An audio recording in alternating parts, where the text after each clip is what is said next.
नमस्कार, स्वागत है आप सभी का लक्ष्य अध्ययन में और मैं हूं प्रीति रावत।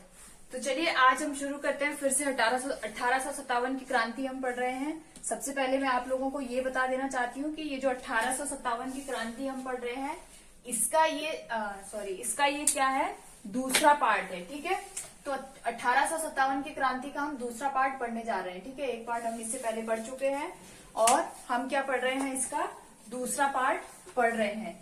तो सबसे पहले हम ये देख लेंगे कि इससे पहले हमने क्या क्या पढ़ा था। ठीक है, इससे पहले जो हमने पढ़ा था 1857 की क्रांति के बारे में हमने पहले जाना था। मोटा हिसाब अगर हम देखें तो सबसे पहले हमने क्या जाना था कि इसका जो यहाँ से जो बहुत ज्यादा क्वेश्चन पूछे जाते हैं, सबसे पहले हमने वो पढ़ा था। फिर उसके बाद हमने क्या पढ़ा था, इसकी रूपरेखा हमने तैयार करी थी कि सबसे पहले हम क्या पढ़ेंगे। तो सबसे पहले हमने पढ़ा था तात्कालिक कारण। सबसे पहले हमने क्या पढ़ा था, तत्कालिक कारण पढ़ा था।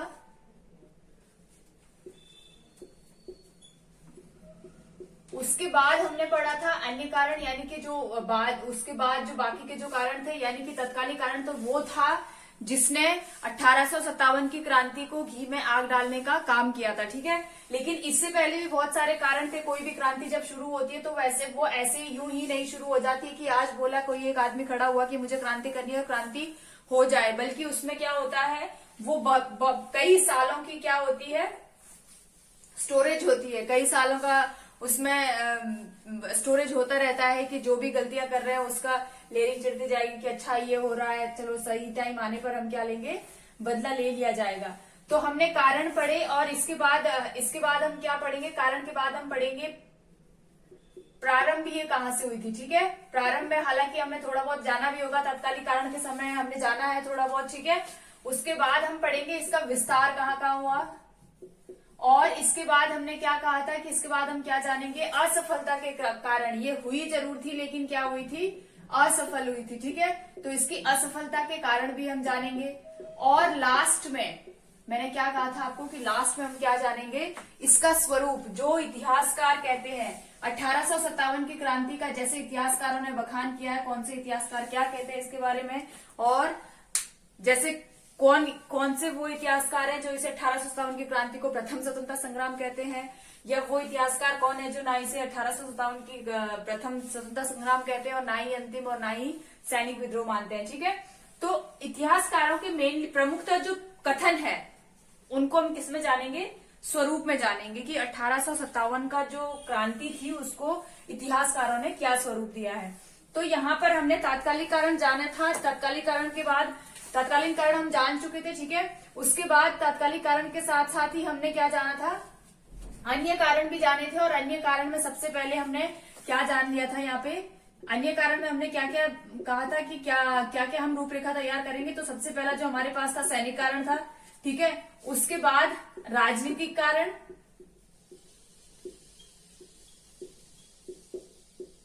और उसके बाद हमारे पास अगला क्या कारण रहेगा, आर्थिक कारण,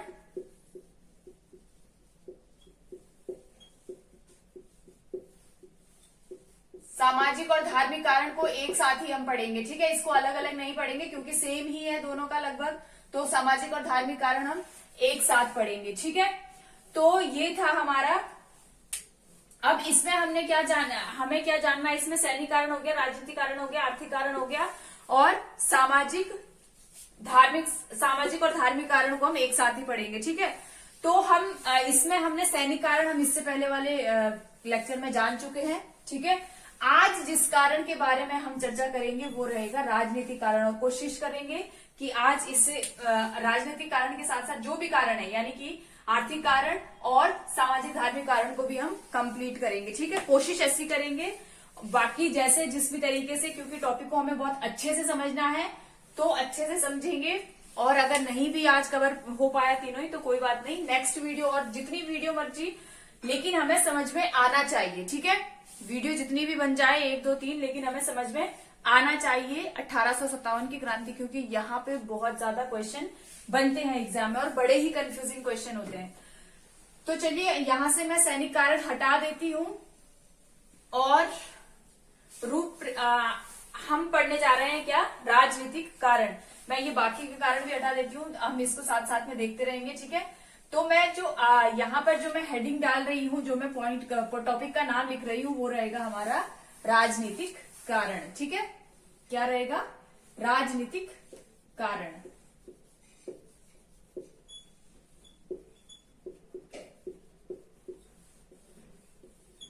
तो राजनीतिक कारण के बारे में हम जान रहे हैं, और मैं सबसे पहले आप लोगों को एक चीज बता देती हूँ कि देखो, सिपाही, इससे पहले हमने देखा कि जो सैनिक थे, ब्रिटिश ईस्ट इंडिया कंपनी में जो सैनिक थे, उनकी जो परेशानियां थी वो अपने स्तर की परेशानियां थी। यानी कि जो सैनिक होगा उसको क्या दिक्कतें होगी, उसको या तो उसको वहां पर उसके साथ अन्याय कैसे हो रहा होगा, भेदभाव कर रहे होंगे उसके साथ, ठीक है, या उसको खाना ठीक से नहीं मिल रहा होगा, या उसको तनख्वाह ठीक से नहीं मिल रही है, या उसको ऐसी जगह भेजा जा रहा है जहां उसको जाना पसंद नहीं है, या धर्मों का उल्लंघन हो रहा है।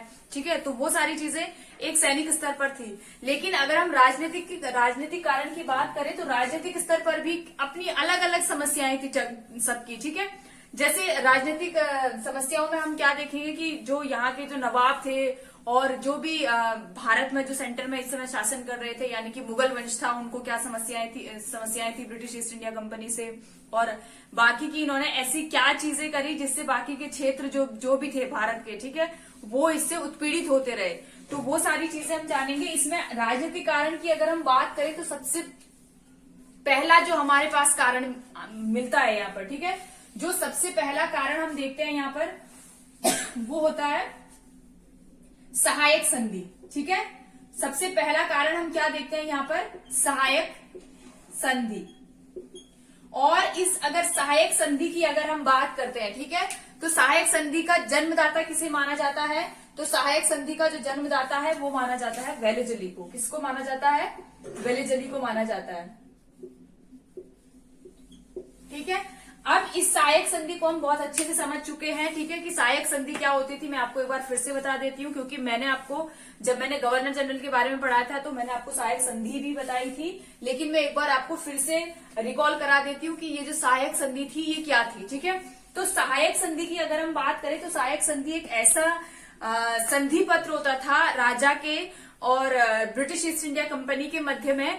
ये जो ब्रिटिशर्स थे ये क्या कहते, कोई भी जो राजा हो चाहे कि कहीं का नवाब हो, उनके सामने ये क्या प्रस्ताव रखते थे कि आपको क्या करना है, सिर्फ आपको हमारी कोई थोड़ी सी सेना अपने साथ रखनी है जो आपका क्या करेंगी, सहयोग देंगी। अगर आपके कोई दुश्मन है तो उनके साथ वो लड़ाई करने को आपकी मदद करेंगी लड़ाई में। और ये सारी चीजें क्या करती, ये सारी चीजें किसमें लिखी हुई थी? संधि पत्र में लिखी हुई थी। कुल मिला के बात ये थी कि ब्रिटिशर्स का ये कहना था कि हम आपकी सहायता के लिए आपके क्षेत्र में, आपके दरबार में अपनी सेना रखेंगे। अपनी किसकी? ब्रिटिश ईस्ट इंडिया कंपनी की। ठीक है, तो इस हिसाब से क्या होता था, तो शुरू में तो क्या लगा, जो भारत के जो राजा थे या जो भी नवाब थे उनको क्या लगता था कि जो ब्रिटिश ईस्ट इंडिया कंपनी है वो हमारी मदद चाहती है। लेकिन ब्रिटिश ईस्ट इंडिया कंपनी क्या कर रही थी, सहायता की आड़ में जो भारत के जो नवाब और जो शासक, जो भी राजा थे, उनको क्या बना रही थी? अपंग, अपाहिज बना रही थी। ठीक है, धीरे धीरे ये क्या करते हैं आगे जाके, अभी तो ये सिर्फ सेना रखना ही शुरू करते हैं, धीरे धीरे क्या करते हैं, सेना के साथ थोड़ी बहुत सेना रखेंगे, फिर थोड़ी और उनकी संख्या बढ़ा देंगे, फिर राजा को कहेंगे कि देखो हमारी सेना रह रही है तो आपको अब इनको देना भी पड़ेगा कुछ, ठीक है, वेतन देना पड़ेगा या जो भी है। फिर उसके बाद तो कुछ टाइम बाद ऐसा हुआ कि सेना का संचालन खुद ही करेंगे, क्योंकि सेना हमारी है, संचालन भी हम ही करेंगे। तो कुल मिला के ये था कि थोड़ी देर बाद संचालन हम करेंगे, फिर राजा को हटा देंगे, फिर वहां पे हमारा एक व्यक्ति रहेगा, आपके साथ में खड़ा रहेगा। फिर जब आपका काम खत्म तो आपको पेंशन में रख दिया जाएगा और वहां पे संचालन हम पूरे उस क्षेत्र का संचालन हम खुद ही करेंगे। ठीक है, ये अगर हम बात करें तो ये इनका प्रारंभिक एक कदम था। ठीक है, सहायक संधि का। बाद में इसके पीछे कितना झोल था ये जाके बाद में कहानी किसको समझ आती है, भारत के जो भी नवाब राजा जो भी होते हैं। ठीक है, तो सहायक संधि की अगर हम बात करें तो इसकी अगर भेंट, ठीक है, क्योंकि हम यहाँ पे राजनीतिक कारण पढ़ने जा रहे हैं, तो इसकी भेंट की अगर हम बात करें कि इसकी भेंट सबसे पहले कौन सा क्षेत्र जो था, ठीक है, कौन सा क्षेत्र इसकी भेंट सबसे पहले चढ़ा था, तो वो चढ़ा था हैदराबाद। ठीक है, सबसे पहले जो हैदराबाद के निजाम थे उन्होंने इस सहायक संधि को स्वीकार किया था ब्रिटिशर्स से। ठीक है, और इस सहायक संधि के अगर हम जनक माने, वैसे जो वास्तविक जनक भारत में सहायक संधि के वेलेजली है, लेकिन आपको डुप्ले, अगर सबसे पहले अगर सहायक संधि का किसी ने सहायक संधि शब्द अगर यूज किया है तो वो डुप्ले ने किया है। ठीक है, फ्रांसीसी गवर्नर थे डुप्ले। तो यहाँ पर हम देखते हैं कि जो सबसे पहला जो सहायक संधि का जो क्षेत्र था, ठीक है, वो कौन सा चढ़ा था, तो वो था हैदराबाद। और कब हुआ था ये? 1798 में। ठीक है, कब हुआ था ये? 1798 में हुआ था। इसके बाद दूसरा जो क्षेत्र तंजौर और मैसूर दोनों ही एक ही साल में 1799 सहायक संधि के भेंट चढ़े थे। ठीक है, ये मैं आपको इसलिए बता रही हूँ क्योंकि कभी कभी क्या होता है, ये आपको सीक्वेंस में लगाने के लिए दे दिए जाते हैं। ठीक है, अगर आप मेंस की तैयारी कर रहे हो या अगर आप यूजीसी नेट की तैयारी कर रहे हो तो उसमें क्या होता है, उसमें ये सीक्वेंस में लगाने के लिए दे देते हैं कि सहायक संधि में सबसे पहले कौन सहायक संधि का भेंट चढ़ा था और फिर इसके बाद इस टाइप के क्वेश्चन पूछे जाते हैं। ठीक है, तो उस हिसाब से मैं आपको ये बता रही हूँ। ठीक है, और इसके बाद जो अगला जो क्षेत्र चढ़ा था वो था अवध। ठीक है, अवध चढ़ा था इसकी भेंट 1801 में। ठीक है, अवध 1801 में चढ़ा था। उसके बाद पेशवा,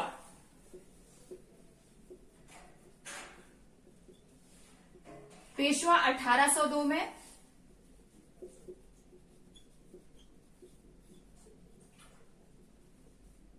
भोसले 1803 में। और अगर हम सिंधिया की बात करें तो ग्वालियर के जो सिंधिया थे वो इसकी भेंट चढ़े थे 1804 में। भेंट चढ़ने से आप मेरा मतलब समझ रहे होंगे कि इन्होंने कब ये संधि, सहायक संधि जो है, इन्होंने कब इसको स्वीकार किया, कब स्वीकार किया। तो सबसे पहले हैदराबाद था। ठीक है, क्वेश्चन में आपसे अगर वनडे एग्जाम की आप तैयारी कर रहे हैं तो आपको सिंपली क्वेश्चन पूछा जाएगा कि सहायक संधि में सबसे पहला कौन सा राज्य, कौन सा ऐसा क्षेत्र था जिसने सहायक संधि को स्वीकार किया था, तो वो था हैदराबाद। ठीक है, कब किया था? इतने 1798 में। और अगर आप यूजीसी नेट की या बड़े एग्जाम की कोई तैयारी कर रहे हैं तो आपको सीक्वेंस में लगाने के लिए आ सकते हैं। आगे पीछे इनका क्रम जंबल कर दिया जाएगा और आपको बोलेंगे कि क्रम वाइज इनको लगाना है। ठीक है, क्वेश्चन ये पूछा जाता है कि सहायक संधि में, भारत में सहायक संधि की जन्मदाता किसे माना गया है, तो वेलेजली है। ठीक है, किसने ये सहायक संधि शुरू करी थी, तो वेलेजली ने शुरू करी थी। कुल मिलाके ये सहायक संधि को बताने का रीजन ये था कि ये राजनीतिक कारण क्यों था, क्योंकि अगर यहां से आप ये जो नाम देख रहे हैं इनपे कोई ना कोई तो, चाहे वो हैदराबाद हो, चाहे वो तंजौर हो, चाहे वो मैसूर हो, चाहे अवध हो, चाहे पेशवा हो, चाहे भोसले हो, चाहे सिंधिया हो। ठीक है, ये जो भी क्षेत्र थे इसमें इससे पहले भी तो कोई राज कर रहा होगा। जब ये ब्रिटिशर्स ने सहायक संधि जब ये नई लागू करी थी उससे पहले भी तो यहाँ पर कोई ना कोई नेतृत्व कर रहा था इन क्षेत्रों का, जिनके हाथों से ये नेतृत्व छिना है। ठीक है, जिनके हाथों से ये नेतृत्व छिना है उनका तो ये राजनीतिक कारण बन गया। ठीक है, तो ये भी क्या था, ये बहुत बड़ा राजनीतिक कारण था किसका, 1857 की क्रांति का। उनको बदला लेना था। ये जो यहाँ के लोग थे जो इनका नेतृत्व कर रहे थे या जो इनका प्रतिनिधित्व, जो इनके प्रमुख थे, चाहे वो राजा हो, चाहे शासक हो, चाहे नवाब हो, ठीक है, चाहे प्रधान हो, उनका रोष बढ़ गया था किसके प्रति, ब्रिटिश ईस्ट इंडिया कंपनी के प्रति, जिसका बदला इन्होंने कहाँ जाकर लिया, 1857 की क्रांति में। ठीक है, अगला जो हम राजनीतिक कारण पढ़ने जा रहे हैं वो है व्यापकगत सिद्धांत, यानी कि डॉक्ट्रिन ऑफ लैप्स।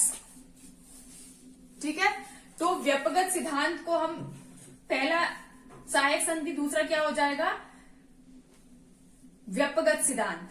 अच्छा, व्यापकगत सिद्धांत को हम विलय की नीति से भी जानते हैं।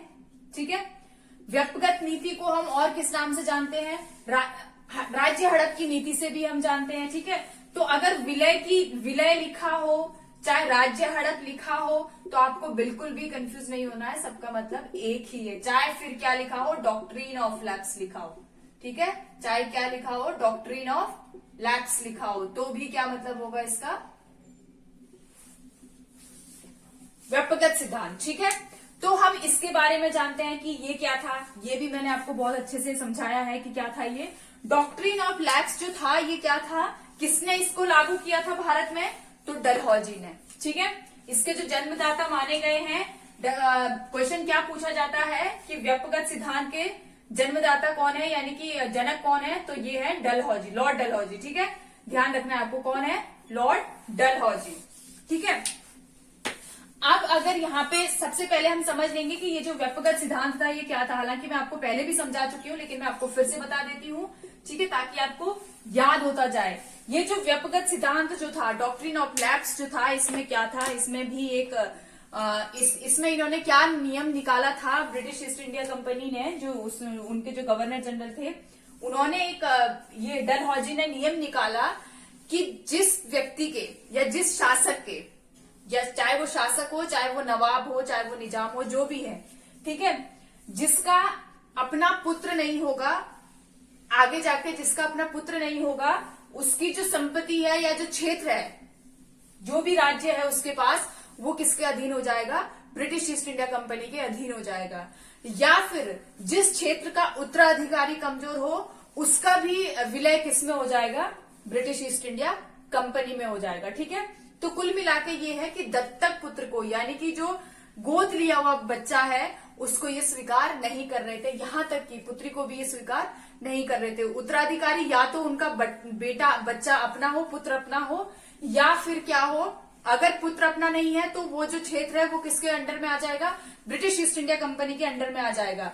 और अगर उत्तराधिकारी वहां का कमजोर हो, ठीक है, उत्तराधिकारी कमजोर हो तो भी क्या हो जाएगा, वो क्षेत्र ब्रिटिश ईस्ट इंडिया कंपनी के अंडर आ जाएगा। ठीक है, तो ये क्या था, ये था व्यक्तिगत सिद्धांत, यानी कि डॉक्ट्रिन ऑफ लैप्स। क्वेश्चन पूछा जाता है कि किसने इसे लागू किया था भारत में, तो ये थे लॉर्ड डलहौजी। ठीक है, अब हम बात करते हैं, जैसे हमने सहायक संधि में पढ़ा था, सबसे पहला जो क्षेत्र था वो क्या चढ़ा था सहायक संधि में, तो वो था हैदराबाद, जिसने सहायक संधि को स्वीकार किया था। ठीक है, यहां पर अगर हम बात करें तो सबसे पहली जो भेंट चढ़ा था, ये बिल्कुल भेंट मानना ही होगा, क्योंकि यहाँ पे कोई चाहता नहीं था सच में। सहायक संधि में तो ये था कि पहले तो ये दिखने को सहायक संधि ऐसी थी कि पहले अच्छी लगेगी। सहायक संधि का क्या था कि पहले आपकी सहायता के लिए ये बोलेंगे कि हम कुछ सैनिक आपके पास रख रहे हैं, तो वहां के जो नवाब, जो भी शासक होते थे, उनको लगता था कि चलो हमारी सहायता के लिए। लेकिन यहाँ पे तो साफ साफ पता है कि अगर हमारा अगला बच्चा, अगर हमारा पुत्र नहीं है, तो ये लोग क्या करेंगे, दत्तक पुत्र को स्वीकार नहीं करेंगे। ठीक है, तो सबसे पहला जो भेंट चढ़ा था यहाँ पे व्यक्तिगत सिद्धांत का, जो डॉक्ट्रिन ऑफ लैप्स का जो सबसे पहले भेंट चढ़ा था, वो था सतारा। ठीक है, कौन सा क्षेत्र था, सतारा था। और ये कब भेंट चढ़ा था, तो ये चढ़ा था 1848 में। ठीक है, कब चढ़ा था, 1848 में।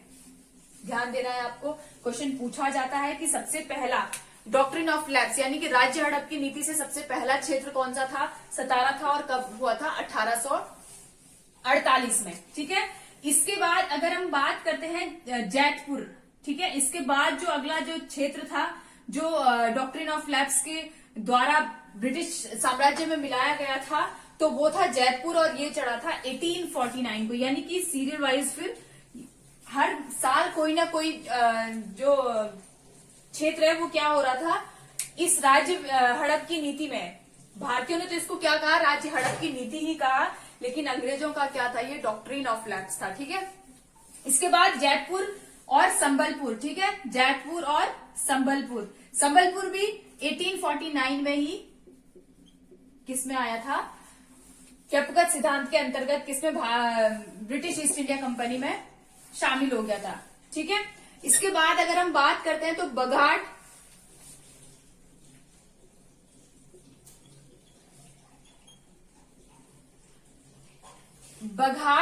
उदेरा, 1850 में बघाट, और 1852 में उदेरा। ठीक है, 1852 में उदेरा। फिर ध्यान रखना है आपको यहाँ पे, 1852 उदेरा के बाद जो व्यक्तिगत सिद्धांत के अंतर्गत जो किसमें शामिल होता है,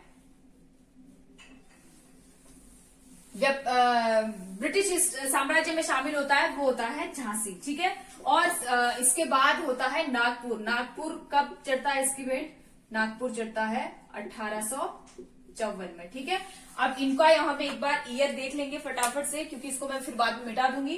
तो सबसे पहले व्यक्तिगत सिद्धांत के अनुसार जो किसकी भेंट चढ़ा था, ब्रिटिश ईस्ट इंडिया कंपनी की भेंट चढ़ा था वो कौन था? सतारा था, 1848 में हुआ था।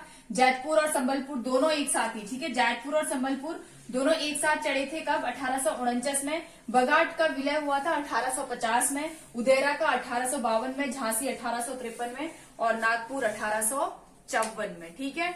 और यहां से अगर आपको याद हो तो झांसी, ठीक है, यहां से कौन है? झांसी की रानी। इनका आप अभी देखोगे जब हम विस्तार पढ़ेंगे, बहुत एक गजब की जो इनका रोल था 1857 की क्रांति में, ठीक है। तो इनके लिए हम बहुत अच्छे से पढ़ेंगे। ये सारे जो भी विस्तार में जो भी हम पॉइंट देखेंगे बहुत ही तरीके से हम पढ़ेंगे, क्योंकि यहाँ से पूछे जाते हैं कि कौन कहां से किसका नेतृत्व कर रहे थे, ठीक है। पूछा जाता है कि लखनऊ से कौन नेतृत्व कर रहा था 1857 की क्रांति में, और दिल्ली से कौन नेतृत्व कर रहा था, झांसी से कौन कर रहा था, कानपुर से कौन कर रहा था, राजस्थान से कौन कर रहा था, जगदीशपुर से कौन कर रहे थे। तो ये सारी जगह पूछी जाती है, वो सारा हम कहाँ पढ़ेंगे? विस्तार में पढ़ेंगे, ठीक है। तो ये इतना आपको। अब ये व्यपगत सिद्धांत भी क्या बन गया था? ये भी क्या बन गया था? एक राजनीतिक कारण बन गया था, ठीक है। क्या बन गया था? ये राजनीतिक कारण बन गया था 1857 की क्रांति का। बहुत ज्यादा अत्याचार, यानी कि एक के बाद एक अत्याचार क्या हो रहे थे? इनके बढ़ ही रहे थे, कम नहीं हो रहे थे, जिस वजह से क्या स्वाभाविक हो गया था 1857 की क्रांति का होना, ठीक है। और उस समय आग में घी डालने का काम किसने किया था? चर्बी के कारतूस ने। किसने किया था? चर्बी के कारतूस, ठीक है। हम क्योंकि देखो, जब भी हमने पढ़ा 1764 पढ़ा हमने, ठीक है, 1806 पढ़ा हमने, 1824 पढ़ा हमने, इससे पहले हम सैनिक काल में ये सारी चीजें जान चुके हैं, ठीक है। 1844 पढ़ा हमने और 1854 पढ़ा, उसके बाद हमने 1856 पढ़ा और फाइनली हम 1857 के पास आते हैं, ठीक है। तो हमें ये लगता है कि क्यों ये 1764 से यहां तक ये आगे बढ़ती ही क्यों गई, और क्यों फिर ये 1857 के बाद 1858 में क्यों नहीं हुई, ठीक है। हमारे 1857 ही क्यों? क्योंकि 1857 में क्या हो गया था, इस टाइम तक जो ये तत्कालिक कारण इनके लिए जो मिला था, ठीक है, तात्कालिक कारण जो चर्बी का कारतूस था, इनको इससे अच्छा कोई और बहाना मिल ही नहीं पाया, ठीक है। और धर्म के हिसाब से अगर हम देखें तो भारत शुरू से ही क्या रहे हैं, बहुत धर्म के प्रति बहुत कट्टर रहे हैं। चाहे वो भारत में जो भी धर्म है, चाहे वो हिंदू हो, चाहे मुस्लिम हो, चाहे सिख हो, चाहे ईसाई हो, किसी की भी बात करें तो धर्म के प्रति बहुत ही ज्यादा शुरू से क्या रही है? कट्टरता रही है। और 1857 की क्रांति का, चाहे हम कुछ भी पढ़ लें, चाहे सैनिक कारण पढ़ लें, चाहे राजनीतिक कारण पढ़ लें, चाहे आर्थिक कारण पढ़ ले, चाहे सामाजिक धार्मिक कारण पढ़ ले, कहीं ना कहीं उनका लिंक कहां से जुड़ा होता था? धर्म से जुड़ा होता था, ठीक है। तो व्यपगत सिद्धांत हमने पढ़ लिया, ठीक है। इसके अलावा जो इन्होंने क्या किया था, ये सारे काम तो इन्होंने करे ही, प्लस एक और काम क्या किया था इन्होंने? बाजीराव पेशवा, ठीक है, बाजीराव को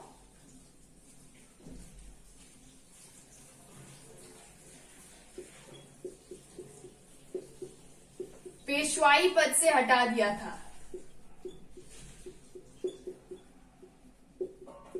ठीक है। बाजीराव को क्या कर दिया था इन्होंने? पेशवाई पद से हटा दिया था, और जिसकी वजह से क्या हुआ, बहुत ज्यादा और इसके बाद जो इनके दत्तक पुत्र जो थे नाना साहेब, ठीक है, ध्यान देना है आपको, नाना साहेब, मैं यहाँ पे साइड में लिख देती हूँ। नाना साहेब का जो असली नाम था वो था धोंडू, ठीक है, धोंडू पंत था। धोंडू पंत किसका नाम था? नाना साहेब। नाना साहेब का असली नाम क्या था? धोंडू पंत था। ये क्वेश्चन में पूछा जाता है। तो ये किसके दत्तक पुत्र थे? ये थे बाजीराव के, ठीक है। पेशवा बाजीराव के क्या थे? ये दत्तक पुत्र थे, ठीक है। पेशवा बाजीराव के क्या थे? ये दत्तक पुत्र थे। तो इनको, और जब पेशवा बाजीराव, जब ये दत्तक पुत्र कहते हैं, जब बाजीराव, जब नाना साहिब की मृत्यु होती है, उसके बाद जब बाजीराव, ये नाना साहिब बोलते हैं कि जो पेशवा, जो आप पेंशन किसको देते थे? बाजीराव को देते थे। वो पेंशन अब क्या करनी है आपको? अब वो पेंशन अब मेरे नाम कर दो। लेकिन ये वो क्या करते हैं, ब्रिटिशर्स, जो पेंशन होती है वो नाना साहिब के नाम नहीं करते हैं, ठीक है। तो ये तो खैर बाद की बात है। इसके बाद नाना साहेब को कानपुर स्थानांतरित कर दिया जाता है। वो हम सारी चीजें हम विस्तार उसमें पढ़ेंगे, जब विस्तार पढ़ेंगे हम, ठीक है। तो यहाँ पे जो राजनीतिक कारण एक और बन गया था वो था बाजीराव को पेशवाई पद से हटा देना, ठीक है। इसके बाद जो कर्नाटक और तंजौर में, ठीक है, कर्नाटक और तंजौर की अगर हम बात करें तो कर्नाटक और तंजौर के जो भी उस समय शासक थे, ठीक है, कर्नाटक और तंजौर के जो भी शासक थे उनको उपाधियों से वंचित कर दिया। उनको कहा कि आप अब कोई भी उपाधि नहीं ले सकते हैं, उपाधियों से वंचित कर दिया गया, ठीक है। तो इनको क्या कहा गया कि आप अब किसी भी प्रकार की कोई उपाधि धारण नहीं करेंगे, ठीक है। तो ये सारे क्या बन गए थे, ये राजनीतिक कारण बन गए थे 1857 की क्रांति के। हर किसी का, जो अगर हम राजनीतिक दृष्टि से, पॉलिटिकल अगर हम दृष्टि से बात करें तो हर किसी नेता की ब्रिटिश ईस्ट इंडिया कंपनी के प्रति क्या हो रहा था, रोष भर रहा था, ठीक है। और वो पूरा जाके रही हुई कसर उन्होंने कहाँ पूरी करी, 1857 की क्रांति में, ठीक है। अब इसके बाद हमारे पास अगला कारण क्या था, आर्थिक कारण, ठीक है। ये हमारे राजनीतिक कारण हो गए। सहायक संधि वेलेजली ने शुरू करी थी, व्यक्तिगत सिद्धांत लॉर्ड डलहौजी ने, बाजीराव को पेशवाई पद से हटा दिया गया था, और कर्नाटक और तंजौर, ठीक है, ध्यान देना है आपको, यहाँ की उपाधियों का अंत कर दिया था, ठीक है। तो ये थे राजनीतिक कारण। अब हम देखते हैं आर्थिक कारण, आर्थिक कारण, ठीक है।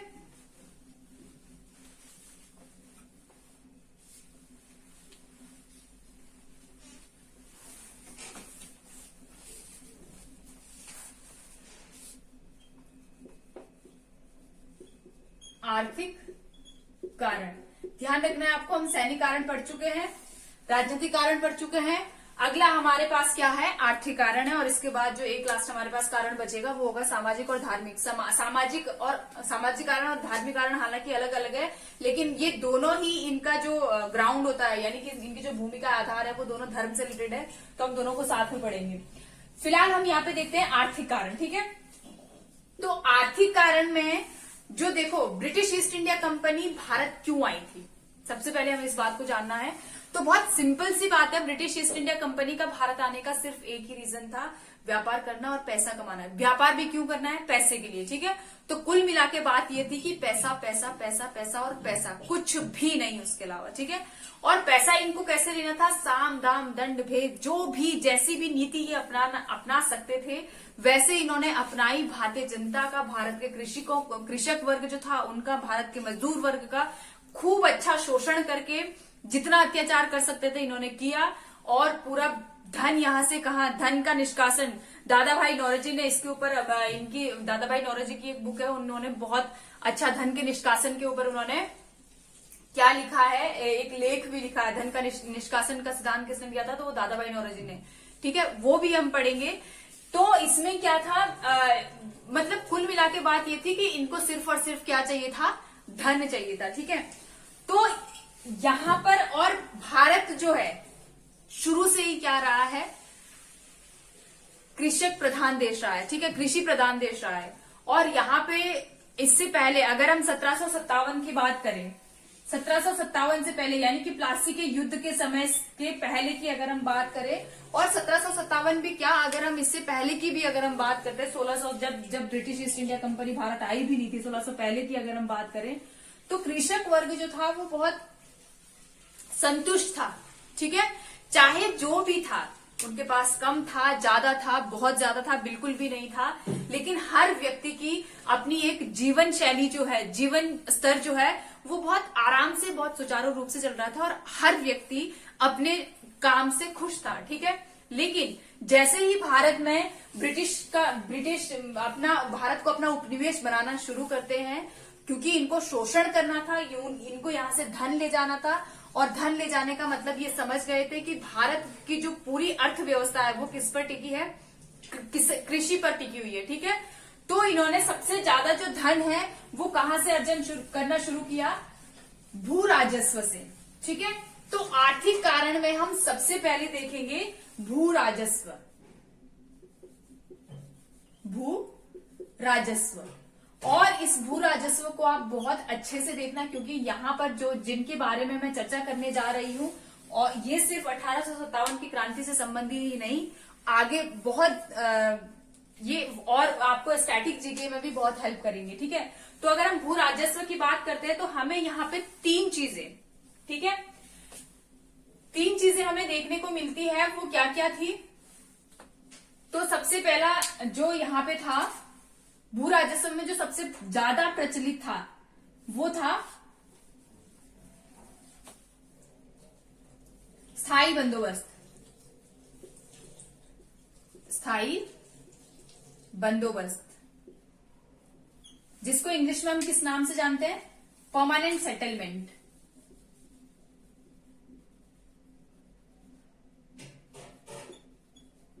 परमानेंट सेटलमेंट, ठीक है। इसके बाद अगला जो हमारे पास यहाँ पे एक और, ये टैक्स थे, कर थे ये, ठीक है। स्थायी बंदोबस्त ये भी कर था, टैक्स था, ठीक है। ये 10 साल के लिए लागू किया गया था।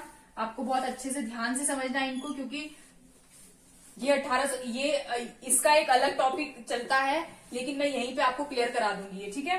ये क्योंकि ये 1857 की क्रांति का भी मेन रीजन था आर्थिक कारण, तो आर्थिक कारण में भू राजस्व मेन रीजन था। और भू राजस्व में जो मैं ये 3 टैक्स आपको पढ़ाने जा रही हूँ, इनका बहुत अहम योगदान था। तो ना सिर्फ 1857 की क्रांति से ही संबंधित है ये, बल्कि और एग्जाम के पॉइंट ऑफ व्यू से भी ये बहुत इंपॉर्टेंट है, ठीक है।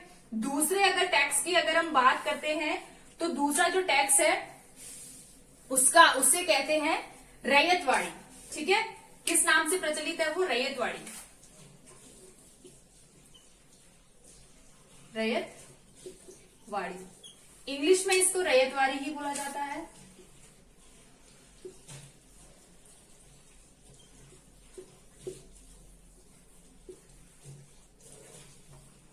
और तीसरे अगर हम टैक्स की बात करें, तीसरे टैक्स की अगर हम बात करें तो तीसरा था महालवाड़ी। महालवाड़ी, महालवाड़ी को भी इंग्लिश में महालवाड़ी से ही हम समझते हैं, ठीक है। महालवाड़ी। तो ये जो टैक्स थे, ये ऐसे टैक्स थे, ये तीनों ही टैक्स बहुत प्रचलित रहे हैं आधुनिक भारत के इतिहास में, ठीक है। और स्पेशली जब British East India Company Bharat में साम्राज्य फैलाए हुए थी, ठीक है। और क्योंकि ये इन्होंने ही शुरू किए थे, किसने? ब्रिटिश ईस्ट इंडिया कंपनी ने। तो ये तीनों ही हम सबसे पहले इसको जान लेंगे अच्छे से, स्थायी बंदोबस्त, रैयतवाड़ी और महालवाड़ी, ठीक है। और इनका ये क्यों ये क्यों 1857 की क्रांति का मेन कारण बनते हैं, ये भी आप समझ जाएंगे अभी, ठीक है। सबसे पहले हम ये देख लेते हैं, ये जो स्थायी बंदोबस्त है इसको 2 और नामों से भी जाना जाता है, ठीक है। दोनों ही नाम मैं यहाँ पे लिख देती हूँ, ताकि अगर एग्जाम में इसमें से कोई भी आता है तो आपको कंफ्यूजन ना हो। जमींदारी बंदोबस्त भी स्थायी बंदोबस्त को ही जाना जाता है। एक और नाम से इसे जाना जाता है, वो है इस्तमरारी, ठीक है। इस्तमरारी अगर बंदोबस्त लिखा होता है तो भी आपको बिल्कुल कंफ्यूज नहीं होना है, वो भी क्या ही होगा? स्थायी बंदोबस्त ही होगा, ठीक है। वो भी क्या होगा? स्थायी बंदोबस्त होगा। तो यहाँ पे सबसे पहला जो आपसे एग्जाम में अगर पूछा जाता है, ठीक है, वो सबसे पहला क्वेश्चन ये पूछा जाता है कि जो स्थायी बंदोबस्त है वो किसने शुरू किया था, ठीक है, किसने लागू किया था? तो स्थायी बंदोबस्त लागू किया था कॉर्नवालिस ने, ठीक है। किसने लागू किया था? कॉर्नवालिस ने लागू किया था। कहना सिर्फ ये था कि 10 साल के लिए ये लागू होगा, ठीक है। कितने साल की, कितनी अवधि थी इसकी? 10 साल की थी। और दूसरा क्वेश्चन यहाँ से क्या बनता है, कब लागू हुआ था? तो ये लागू हुआ था 1793 में। 3 क्वेश्चन आपके पास आ गए, ठीक है। सबसे पहला क्वेश्चन क्या है, किसने लागू किया, ठीक है। दूसरा क्वेश्चन क्या है, कब लागू किया गया। तीसरा क्वेश्चन क्या है, इसको और किन नामों से जाना जाता है? तो जमींदारी और इस्तमरारी। अगर क्वेश्चन में अगर कभी आपको ये दिया होगा कि इस्तमरारी बंदोबस्त किसने शुरू किया था, तो भी आपको कंफ्यूज नहीं होना है। इस्तमरारी यानी कि स्थायी बंदोबस्त, यानी कि परमानेंट सेटलमेंट, ठीक है। तो ये कब लागू हुआ था? 1793 में लागू हुआ था। किसने लागू किया था? कॉर्नवालिस ने लागू किया था। अब जो 1857 की क्रांति का ये कारण बनता है, क्यों बनता है, ये हम देखेंगे, ठीक है। तो ये जो बंदोबस्त था, इसका हम सबसे पहले देख लेंगे कि इसमें क्या एक अलग चीजें थी। देखो, स्थायी बंदोबस्त जो था, इसमें क्या था, इसमें जमींदारों का एकाधिकार था, ठीक है। यानी कि जमींदारों को इसमें क्या, एकाधिकार नहीं सॉरी, जमींदारों को इसमें क्या कर दिया था, मालिकाना हक किसको दिया गया था, इसमें जमींदारों को इसमें क्या कर दिया था, मालिकाना हक दे दिया गया था। इसीलिए इसको क्या बोला जाता है, जमींदारी बंदोबस्त भी बोला जाता है।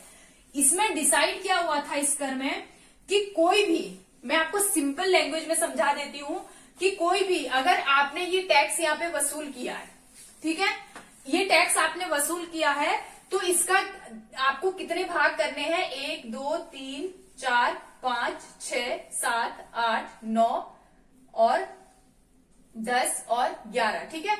यानी कि इसके आपको कितने भाग करने हैं, 11 भाग करने हैं।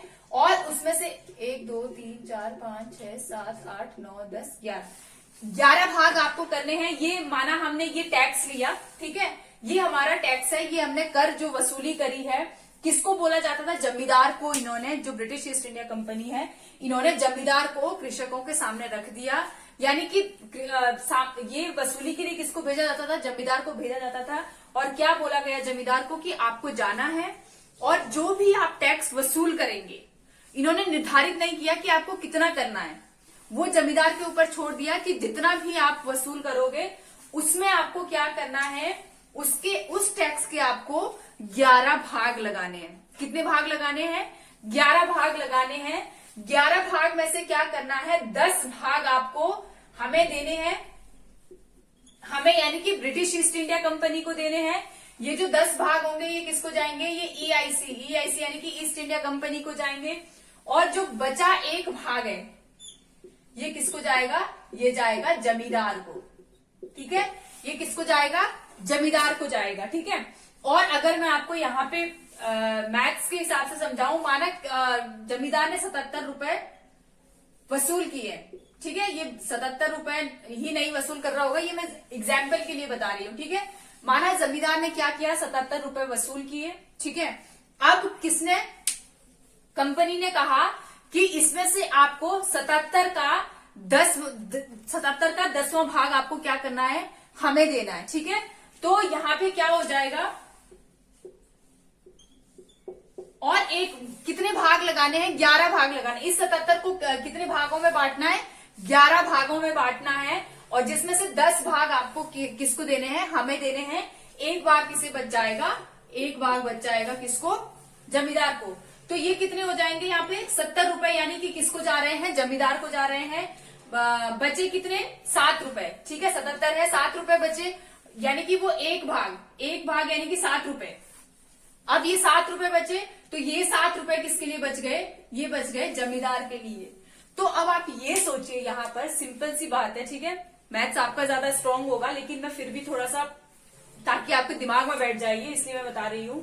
अगर जमींदार यहाँ पे 77 रुपए अगर लेता है, ठीक है, तो उसने कितने रुपए दिए जमींदार को, 70 रुपए दिए, ठीक है।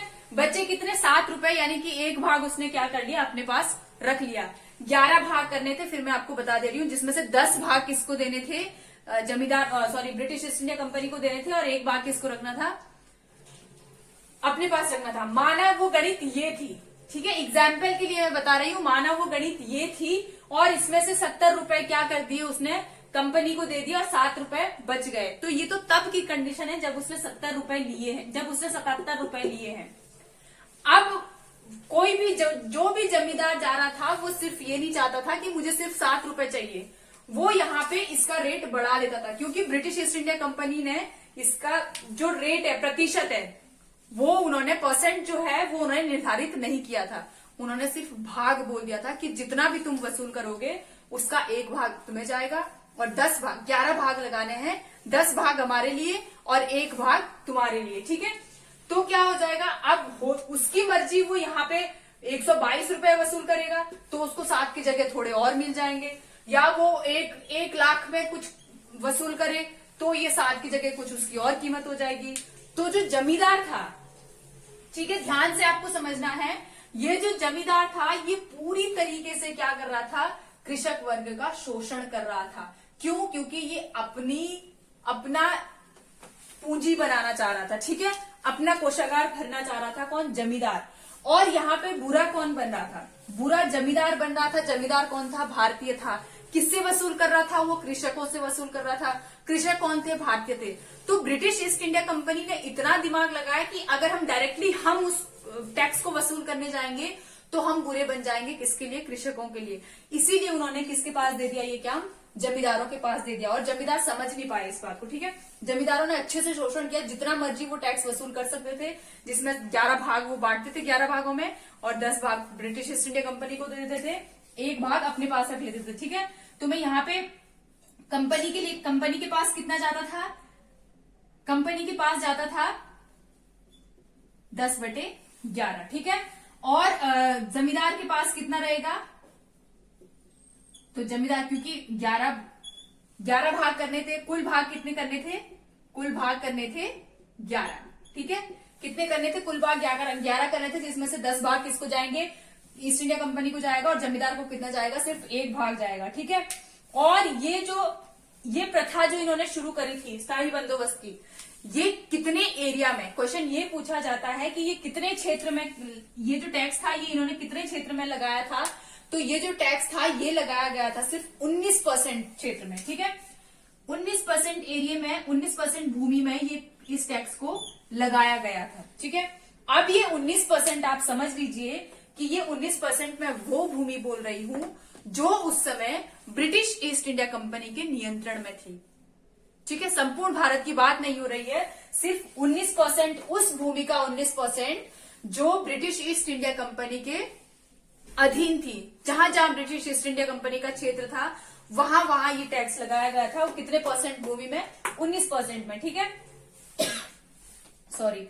तो आपको ध्यान रखना है कि कंपनी को कितना जाता था? 10 भाग कंपनी को जाते थे, 1 भाग किसको जाता था? जमींदार को जाता था। इसमें टैक्स का परसेंट जो है वो फिक्स नहीं किया गया था, बस ऐसे ही इन्होंने भाग में बांट दिया था। जिससे क्या कर रहे थे? जमींदार बहुत ज्यादा शोषण कर रहे थे। किसका? कृषकों का। तो दोनों आपस में क्या थे? एक दूसरे के दुश्मन बन गए थे। लेकिन बाद में जब धीरे धीरे पता चलता है जमींदार को भी और कृषक को भी कि हम आपस में ही दुश्मन बन रहे हैं और फल कोई और भोग रहा है, तो फिर ये क्या बन जाता है? ये 1857 की क्रांति का बहुत बड़ा रीजन बन जाता है। ये कहाँ किस किस एरिया में लागू था ये जो टैक्स है, ठीक है। 19% जो एरिया, ये कहाँ पड़ता था? तो ये जो बंगाल, बिहार और उड़ीसा, ठीक है, BBU में लिख देती हूँ, यानी कि बंगाल, बिहार और उड़ीसा यहां पे लागू था। प्लस यूपी में भी ये लागू कर दिया गया था। उत्तरी कर्नाटक का जो क्षेत्र है, ठीक है, उत्तरी कर्नाटक के क्षेत्र में भी ये टैक्स लागू किया गया था। तो आप समझ सकते हैं कि ये जो बंगाल, बिहार, उड़ीसा प्लस यूपी वाला जो और उत्तरी कर्नाटक वाला जो क्षेत्र है, 1857 की क्रांति में सबसे ज्यादा जन सैलाब अगर कहीं से उमड़ा है, ठीक है। सिपाही तो हर भारत क्षेत्र के थे लगभग, ठीक है। लेकिन अगर हम बात करें कि जन सैलाब, जो आम जनता जो थी, जो कृषक वर्ग था, वो सबसे ज्यादा कहां से उमड़ा 1857 की क्रांति में? बंगाल, बिहार, उड़ीसा और यूपी, ठीक है, यूपी, पूरा यूपी और उत्तरी कर्नाटक का जो कुछ क्षेत्र है, ठीक है, वो भी किसमें? 1857 की क्रांति में उसने भी भाग लिया। क्यों? क्योंकि इस स्थायी बंदोबस्त से बहुत ज्यादा परेशान थे, ठीक है। अगली बात करते हैं हम रैयतवाड़ी की। रैयतवाड़ी की अगर हम बात करते हैं तो रैयतवाड़ी में ये भी टैक्स ही था, ठीक है। और रैयतवाड़ी जो टैक्स था, देखो इन तीनों ही टैक्स की अगर हम बात करें, तीनों ही कर की अगर हम बात करते हैं, भू राजस्व की अगर हम बात करते हैं, तो इसमें सबसे घटिया जो था वो था स्थायी बंदोबस्त। क्यों? क्योंकि यहाँ पे कृषक वर्ग को एकदम चूस लिया जा रहा था, ठीक है। उसके पास विचार हो, कभी कभी ऐसे होता था कि कुछ नहीं उनका फसल अच्छी हो पाई, टैक्स नहीं दे पाए, लेकिन फिर भी जमींदार तो उसको तो पैसा चाहिए था, ठीक है। उसको 10 भाग उसको कंपनी को भी देना है और एक कुछ अपने पास भी रखना है। अच्छी बात जमींदार के लिए ये थी कि कंपनी ने डिसाइड नहीं किया था कि कितने % रखना है, ठीक है। ये जो % यहाँ पे लिखा है ये भूमि का क्षेत्र है जितने में ये लागू हुआ था। इसको आप % टैक्स का मत समझ लीजिएगा, ठीक है। टैक्स तो ऐसे निर्धारित किया गया था कि 10 भाग किसको जाएंगे? ईस्ट इंडिया कंपनी को जाएगा और 1 भाग किसको जाएगा? जमींदार को जाएगा, ठीक है। अब आते हैं रैयतवाड़ी के पास। तो रैयतवाड़ी जो है, रैयतवाड़ी को हम सिंपली समझेंगे कि ये जो रैयतवाड़ी है इसको हम कैसे समझें। इस रैयत का मतलब होता है कृषक। क्या होता है? कृषक। ये जो रैयतवाड़ी जो टैक्स था ये काफी हद तक सही था, ठीक है। टैक्स तो कोई भी सही नहीं था, लेकिन ये काफी हद तक सही था। क्यों सही था? क्योंकि इसमें जो कृषक जो ये टैक्स है, इसको डायरेक्ट डील कौन कर रहा था इनके बीच में? ब्रिटिशर्स और कृषक। इसमें कोई तीसरा बंदा नहीं था, बिचौलिया इसमें नहीं था। इसमें किसके किसके बीच डील होती थी? कृषक वर्ग के बीच में, और जो ब्रिटिश ईस्ट इंडिया कंपनी का जो भी ऑफिसर होता था, जो भी उगाई करने जाता था टैक्स की, उसके बीच में डील होती थी। ठीक है, तो यहाँ पे जमींदार जैसी कोई स्थिति नहीं थी। अगर हम बात करें कि इसको किसने शुरू किया था, तो इसको लागू किया था टॉमस मुनरो ने। ठीक है, किसने लागू किया था इसको? तो इसको लागू किया है टॉमस मुनरो ने। और अगर आपसे इसका सन पूछा जाए कि कब ये लागू हुआ था, तो ये लागू हुआ था 1820 में। ठीक है, कब लागू हुआ था ये? तो ये लागू हुआ था 1820 में। ध्यान देना है आपको। रैयतवाड़ी की हम बात कर रहे हैं, टॉमस मुनरो ने इसको शुरू किया, लागू किया था। और कब लागू हुआ था ये?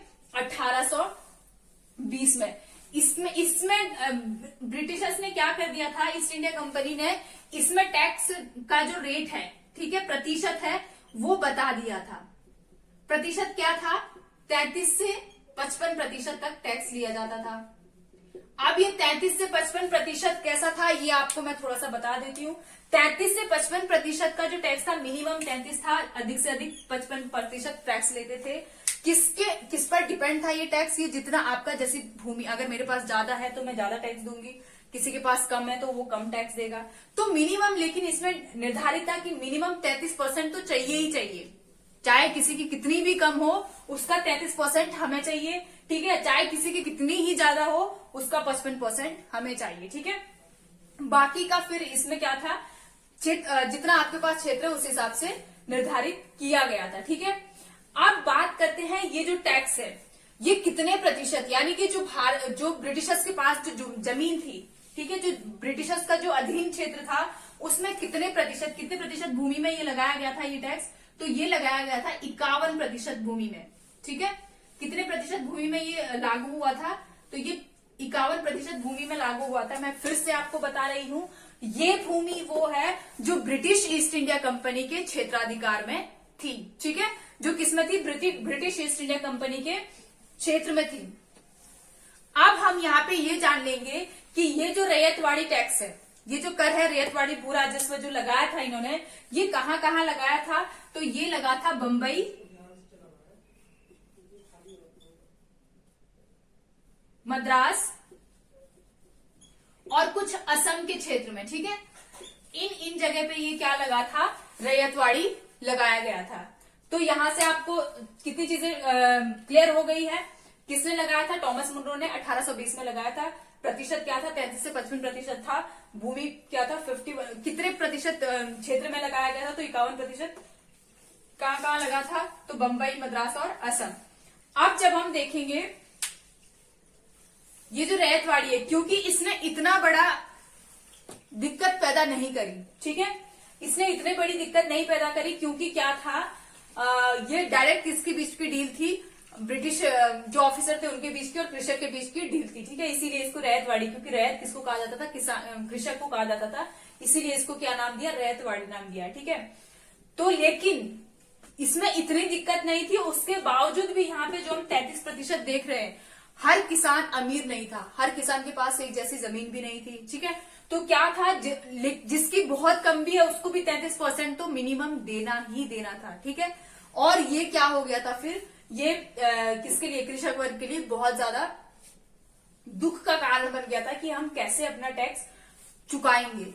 ठीक है, अगला जो टैक्स था वो था महालवाड़ी। क्या था? महालवाड़ी। और अगर हम इस महालवाड़ी टैक्स की अगर हम बात करते हैं, तो ये जो महालवाड़ी है, यहाँ पे महालवाड़ी का अगर हम मतलब समझे तो महाल का अर्थ होता है गांव। ठीक है, क्या अर्थ होता है? महाल का गांव होता है। अब आपको समझ में आ गया होगा कि ये जो गांव, कुछ गांव का समूह होता था। ठीक है, ब्रिटिश ईस्ट इंडिया कंपनी ने क्या किया, कुछ गांवों का समूह बना दिया और उनको क्या कहा उन्होंने कि आपको इतना, माना कि 2-3 गांव है यहाँ पर, और क्या बोल दिया जाएगा इन गांवों को कि आपको सबको एक साथ मिलकर टैक्स जमा करना है। यानी कि ऐसा नहीं कि वो घर घर जाकर टैक्स उगाएंगे, तुम आप में से कोई एक जना, यानी कि जो प्रधान होगा वहां का, वो अपने पास टैक्स लेकर आएगा और हमें दे देगा। हमें किसे? ब्रिटिश ईस्ट इंडिया कंपनी को। तो यहां पर भी इन्होंने क्या किया, जो अब यहाँ पर ये वाली जो महालवाड़ी सिस्टम जो था ये भी थोड़ा बहुत ठीक था, ठीक है। क्यों? क्योंकि यहाँ पर भी किसके डायरेक्ट इनके बीच में बात हो रही थी, गांव वालों के बीच में, और किसके ब्रिटिशर्स जो भी ब्रिटिश ऑफिसर थे उनके बीच में ये बात हो रही थी, ठीक है। अच्छा, तो अब इसमें क्या था, अब हम ये देख लेंगे कि ये कब लागू हुआ था। तो ये जो टैक्स था ये लागू हुआ था 1822 में, यानी कि रैयतवाड़ी के 2 साल बाद महालवाड़ी लागू किया गया था, ठीक है। रैयतवाड़ी के 2 साल बाद किसको लागू किया गया था, महालवाड़ी लागू कर दिया गया था। और इसको किसने लागू किया था, तो इसको लागू किया था हॉल्ट मैकेंजी। किसने लागू किया था इसे, हॉल्ट मैकेंजी ने लागू किया था, ठीक है। क्वेश्चन ये पूछे जाते हैं कि किसने लागू किया था, तो हॉल्ट मैकेंजी कब लागू हुआ था, तो 1822 में, ठीक है। अब यहां पर हमें क्या देखना है कि इसमें कितना जो टैक्स का रेट था वो कितने % रखा गया था, ठीक है। तो यहां पर जो टैक्स का कर का जो प्रतिशत था, कर का जो प्रतिशत था वो रखा गया था 60%। कितना रखा गया था, 60% रखा गया था, ठीक है। और अगर हम बात करें कि ये कितने, जो ब्रिटिश ईस्ट इंडिया कंपनी की जो भूमि है उसके कितने क्षेत्र में ये लागू किया गया था, तो भूमि का अगर हम क्षेत्र देखें, ठीक है, भूमि का अगर हम क्षेत्र देखें तो ये था 31% जो भूमि थी ब्रिटिश ईस्ट इंडिया कंपनी के अंडर में, जो 31% भूमि थी उसमें ये क्या कर दिया गया था, ये महालवाड़ी लागू कर दिया गया था, ठीक है। और ये कहां कहां लागू हुआ था वो हम देख लेते हैं। तो ये हुआ था यूपी, मध्य प्रांत और बिहार, ठीक है। यूपी, मध्य प्रांत, बिहार नहीं, सॉरी, बिहार में तो क्या था, बंगाल, बिहार और उड़ीसा में स्थायी बंदोबस्त था। यूपी, मध्य प्रांत और पंजाब में इसे लागू किया गया था, ठीक है। यूपी, मध्य प्रांत और पंजाब में किसको लागू किया गया था, महालवाड़ी को। अब यहाँ पे क्या दिक्कत थी, ये क्यों 1857 की क्रांति का कारण बना, तो इसमें जो मेन दिक्कत थी आपको यहाँ पे दिख रहा होगा, कर प्रतिशत कितना दे दिया था इन्होंने, 60%। कितना था, 60%। हालांकि इसमें क्या था कि जो गांव वाले थे, ठीक है, जो क्योंकि 2-3 गांव का समूह था और वो मिलकर टैक्स देते थे, तो सबका टैक्स क्या करते थे, मिला के 60% देना होता था, कहाँ, किनको, ब्रिटिश ईस्ट इंडिया कंपनी को। फिर भी इसमें कितना प्रतिशत, जो रेट % था ये बहुत ज्यादा था, ठीक है। कर की जो दर थी वो बहुत ज्यादा थी, लेकिन इसमें थोड़ी से अगर हम बात करें, अब देखो दिक्कत तो यहाँ पे भी हो रही थी, हर कोई ऐसा नहीं था कि जो टैक्स दे पा रहा था, ठीक है। तो यहाँ पे ये किसके ऊपर जा रहा था, जो गांव के जो अमीर, जो थोड़े से ठीक ठाक जो कृषक वर्ग थे उनके ऊपर ये ज्यादा बोझ पड़ रहा था, क्योंकि वो उनको मजबूरन क्या पड़ जाता था, उनको मजबूरन मदद करनी पड़ती थी जो थोड़ा सा कमजोर कृषक वर्ग था उनकी, क्योंकि वो टैक्स पूरा नहीं दे पाते थे, नहीं कर पाते थे कभी कभी। तो महालवाड़ी का भी क्या रीजन बना, यूपी और मध्य प्रांत में ये लागू था और पंजाब में लागू था ये, ठीक है। तो ये भी क्या बन गया, 1857 की क्रांति का प्रमुख कारण बन गया, ठीक है। तो ये तीनों ही टैक्स मैंने, देखो मैं इनको आपको सीधा सीधा भी बता सकती थी कि भू राजस्व के कारण क्या थे, स्थायी बंदोबस्त, रैयतवाड़ी और महालवाड़ी, लेकिन यहाँ पे ताकि ये इन तीनों का टॉपिक भी, क्योंकि यहाँ से भी क्वेश्चन बनते हैं, अलग से ये टॉपिक लोग पढ़ाते हैं, ठीक है। हर टीचर इसको अलग से एक टॉपिक बन के पढ़ाता है, लेकिन मैं आपको एक साथ ही दे रही हूँ, ठीक है। तो आपको ध्यान रखना है स्थायी बंदोबस्त क्या था, रैयतवाड़ी क्या था और महालवाड़ी क्या था। और स्थायी बंदोबस्त स्थायी बंदोबस्त का आपको ध्यान रखना है, किस किस नाम से जाना जाता है, जमींदारी से भी जाना जाता है और इस्तेमारी से भी जाना जाता है। कब लागू हुआ था, 1793 में लागू हुआ था। और किसने लागू किया, सॉरी, इसका जो % था, जो टैक्स रेट था वो क्या था, तो टैक्स रेट इसमें निर्धारित नहीं किया गया था। जमींदार को बोला गया था कि आप जो भी टैक्स वसूलोगे उसका आपको क्या करना है, 11 भाग करने हैं। 11 भाग में से 10 भाग आप हमें देंगे और 1 भाग आप अपने पास रखेंगे, ठीक है। अगर पूछा जाए कि कितने % भूमि में लगाया गया था, तो ईस्ट इंडिया कंपनी के पास जो भूमि थी उसके 19% क्षेत्र में इस टैक्स को लागू किया गया था। किन कौन कौन से क्षेत्र इसके अंतर्गत आ रहे थे, तो बंगाल, बिहार, उड़ीसा, यूपी और उत्तरी कर्नाटक, ठीक है। बनारस भी इसके अंतर्गत आता था। रैयतवाड़ी की अगर हम बात करें, कृषक, रैयत किसको बोला जाता है? कृषक को बोला जाता है। किसने लागू किया था? टॉमस मुनरो ने। कब लागू हुआ था? 1820 में। अगर इसमें कर दर अगर आपसे पूछी जाए, ठीक है, टैक्स रेट अगर आपसे पूछा जाता है तो इसमें कितना था? 33 से 55% था। मिनिमम 33 था और अधिकतम कितना था? 55% था। अगर पूछा जाता है कि जो ब्रिटिश ईस्ट इंडिया कंपनी के क्षेत्राधिकार में भूमि थी उसमें कितने परसेंट में रैयतवाड़ी टैक्स लगाया गया था, तो 51% हो जाएगा। अगर आपसे स्पेशल क्षेत्र के बारे में कि कौन कौन से क्षेत्रों में लगाया गया था, तो बंबई, मद्रास और असम में, ठीक है। अगला महलवाड़ी पढ़ा हमने। महलवाड़ी 1822 में लगाया गया था, हॉल्ट मैकेंजी ने लगाया था। कर प्रतिशत इसका 60% था, बहुत ज्यादा, सबसे ज्यादा था, ठीक है। सबसे ज्यादा कर की जो दर थी वो कहाँ थी? महलवाड़ी में थी, 60% थी। हालांकि बहुत सारे गांव को मिला के ये कर वसूला जाता था। और अगर इसका भूमि प्रतिशत देखें, ब्रिटिश ईस्ट इंडिया कंपनी के पास जो भूमि थी, जहां पर उनका अधिकार था, क्षेत्राधिकार था, कितने में लगाया गया था? तो 31% भूमि पर ये लगाया गया था, ठीक है। और इसमें ये 31% में कौन कौन आता था? कहाँ कहाँ की भूमि पड़ती थी? तो यूपी, मध्य प्रांत और पंजाब में ये लगाया गया था, ठीक है। तो ये था भू राजस्व। पहले कारण हमने क्या जाना? भू राजस्व, ठीक है। इसके बाद अगर हम बात करते हैं, एक आता है इनाम कमीशन, ठीक है। इनाम कमीशन जो है ये 1852 में आया था, ठीक है। और कौन लाया था इसे? लॉर्ड डलहौजी। 1852 में लागू किया था, लॉर्ड डलहौजी ने इसको लागू किया था 1852 में। इस इनाम कमीशन में एक बड़ी ही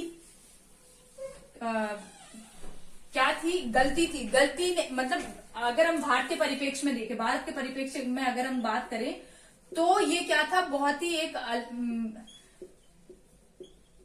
इनाम कमीशन, ठीक है। कब आया था ये भारत? कब इसको लागू किया था? 1852 में। और किसने लागू किया था? तो इसको भी लॉर्ड डलहौजी, ठीक है। अब इस इनाम कमीशन को थोड़ा सा हम समझ लेंगे कि ये क्या था। देखो, इसके नाम में ही क्या लिखा गया है? इनाम, ठीक है। इसके नाम में ही क्या है? इनाम है। इसमें कहा गया इन्होंने भारतीयों को लुभाने की कोशिश करी, ठीक है। ये आपको किताबों में सिंपल सीधा ये दे रखा है कि इसमें इनाम कमीशन की अगर बात करें, बहुत सी जो हम वनडे एग्जाम के लिए जो किताबें पढ़ते हैं उसमें सिंपली ये दे रखा है कि इनाम कमीशन जो है वो क्या था? जो कर रहित भूमि थी, कहाँ पर ये लागू हुआ था? तो जो कर रहित भूमि थी उसको ढूंढना किसका काम था? इनाम कमीशन का काम था, ठीक है।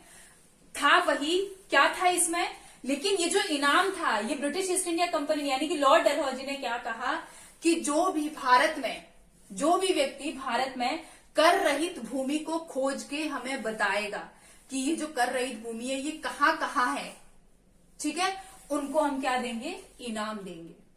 उनको हम क्या देंगे? इनाम देंगे। किसने कहा? लॉर्ड डलहौजी ने। 1852 में ये इनाम कमीशन लागू, इनाम आयोग जो है, इनाम कमीशन जो है ये लाया गया था। और इसमें क्या तो आपको ध्यान रखना है कि इसमें क्या था? कर रहित भूमि। कर रहित से आप समझ रहे होंगे जिस भूमि में कर नहीं लगता था, ठीक है। इसका साफ मतलब है कि ये ऐसी भूमि थी जो ब्रिटिश ईस्ट इंडिया कंपनी की आंखों से ओझल थी, यानी कि ये लोग जो ब्रिटिशर्स थे ये वहां तक नहीं पहुंच पाते थे। तो इन्होंने क्या सोचा कि यहाँ जो ये भूमि हमें नहीं दिख पाती, दूर दराज कई क्षेत्र में है, उनको देखने के लिए हमें क्या करना पड़ेगा?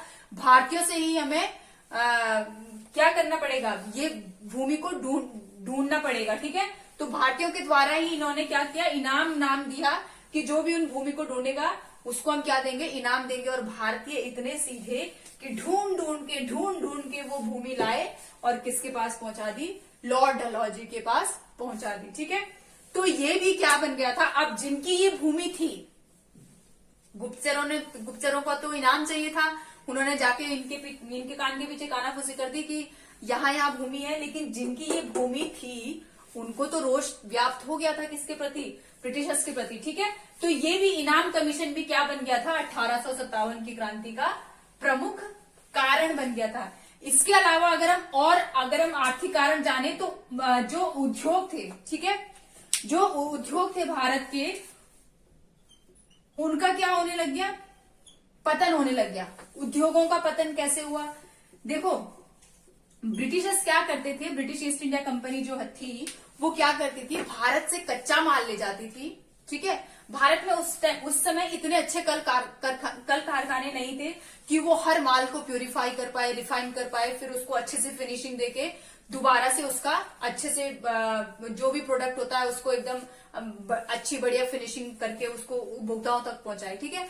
इतने अच्छे कल कारखाने किसके पास नहीं थे, भारतीयों के पास नहीं थे। तो ब्रिटिशर्स क्या करते थे, भारत से कच्चा माल ले जाकर उसको कहाँ ले जाते थे, ब्रिटेन में ले जाते थे। वहां से उसको अच्छे से रिफाइन करके उसको दोबारा से क्या बोलते हैं उसको मॉडिफाई करके और दोबारा वही यहां से कच्चा माल ले जाते थे और वापस आके यही भारतीयों को महंगे दामों में बेचते थे।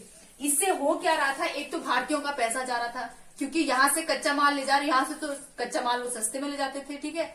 वहां से उस माल को अच्छे से, अगर कोई कपड़ा बाई चांस उनको बनाना है तो यहाँ से कच्चा माल उठाया, वहां जाके कपड़े को बहुत अच्छा फिनिशिंग देके रिफाइन करके और फिर वापस भारत में लेके आते। अब वो दिखने में बड़ा सुंदर है और भारतीय खुश, वाओ हमें अच्छा कपड़ा मिल गया, ठीक है।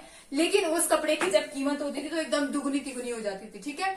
तो इससे क्या हो रहा था, एक तो भारतीयों का धन जा रहा था, दूसरा क्या हो रहा था, जो भारत के जो उद्योग है वो क्या हो रहे थे, उनका मॉरल डाउन हो रहा था, उनका पतन हो रहा था। क्योंकि अब जो भारत में जो चीजें बन रही थी उसको लोग कम पसंद कर रहे थे बजाय किसके, ब्रिटिशर्स के, ठीक है। तो इस वजह से भी ये भी क्या बन गया था, आर्थिक कारण बन गया था। और अगला जो कारण था वो था अकाल, ठीक है। बंगाल पे अकाल आए जा रहे थे, ठीक है। आर्थिक अकाल पड़ रहे थे कहाँ, बंगाल में। क्यों, क्योंकि बंगाल का इतना ज्यादा शोषण हो गया था, इतना ज्यादा आर्थिक स्थिति से बंगाल कमजोर हो गया था ब्रिटिश ईस्ट इंडिया कंपनी की वजह से, जिसकी वजह से क्या हो रहा था, आर्थिक कारण भी क्या हुआ, 1857 की क्रांति में प्रमुख एक कारण बना, ठीक है। तो ये थे हमारे आर्थिक कारण, आपको समझ में आ गया होगा।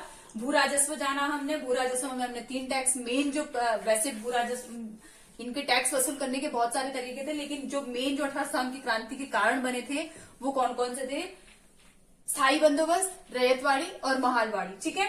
फिर उसके बाद हमने किसके बारे में पढ़ा, इनाम कमीशन के बारे में पढ़ा, कब आया था, 1852 में आया था, और किसने कौन लाया था, लॉर्ड डलहौजी लाए थे, ठीक है। दूसरा हमने, इसके बाद हमने क्या पढ़ा, उद्योगों का पतन हो रहा था, ठीक है। वो भी क्या बना, 1857 की क्रांति। क्यों पतन बना, तो उसका रीजन भी है। सबसे पहली बात तो यही थी कि मजदूरी भी, ये टैक्स जो यहाँ पे काम करते थे उद्योगों पे, जो मजदूर जो काम करते थे उनका बहुत ज्यादा शोषण करते थे, तो उन्होंने भी जाना बंद कर दिया, ठीक है। दूसरा क्या हो रहा था, भारत का जो बना हुआ जो भी प्रोडक्ट था, जो भी वस्तुएं भारत में बन रही थी, जो उसको पसंद नहीं कर रहे थे लोग। क्यों, क्योंकि इतनी अच्छी रिफाइनिंग नहीं हो पा रही थी, ठीक है, इतना अच्छा फिनिशिंग नहीं मिल पा रही थी, जिसकी वजह से लोग अपने भारतीय ही उसको कम पसंद करने लग गए थे, ठीक है। और अगला आर्थिक कारण की अगर हम बात करें तो क्या था, अकाल था। अब लास्ट जो हमारे पास कारण बचता है वो है सामाजिक और धार्मिक कारण, ठीक है। अगला कारण क्या है हमारे पास, लास्ट कारण है सामाजिक और धार्मिक कारण।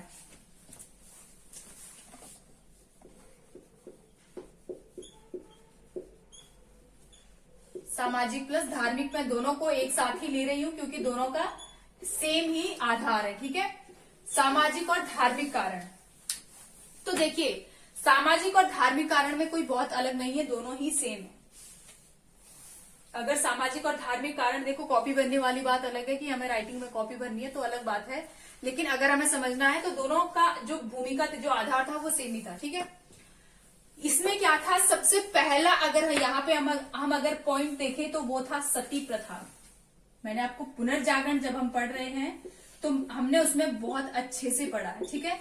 सती प्रथा का किसने, सती प्रथा उन्मूलन, सती प्रथा के प्रति किसने सबसे पहले नियम लाया था, सती प्रथा पर रोक किसने लगाई थी, तो ये थे विलियम बेंटिक। और किसके सहयोग से लगाई थी, तो राजा राम मोहन राय। अगर आप वनडे एग्जाम की तैयारी कर रहे हो तो इससे बाहर क्वेश्चन नहीं जाएगा। सती प्रथा से सिर्फ इतना ही क्वेश्चन बनेगा कि भारत में किसके प्रयास से लगाया, किसके प्रयास से हुआ, तो राजा राम मोहन राय।